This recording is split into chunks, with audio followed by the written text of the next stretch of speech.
Hey everyone, today I'm going to show you how to fix the error "can't open this file." Make sure OneDrive is running on your PC when opening a screen. Without any further ado, let's get started. Start by navigating to your Windows desktop and clicking on your Windows Start menu. This is typically located in the bottom left corner of your screen, and clicking it will bring up the menu where you can access various system functions and settings. Once your Start menu has opened, we need to use the built-in reset function for your OneDrive app to resolve this issue. This reset tool comes along with the OneDrive installation and functions as a clearing mechanism if you're experiencing trouble with your OneDrive app. The best part is that this process won't affect any of your stored files, so you don't need to worry about losing any data.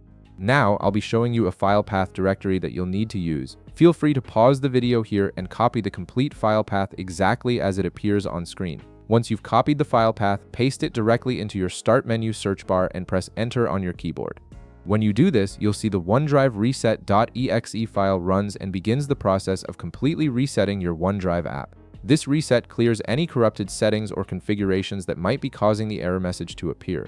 At this point, all you have to do is wait until the reset process completes. This usually takes just a minute or two, so be patient while the system works through the reset. The OneDrive icon may disappear briefly from your taskbar during this process, which is completely normal.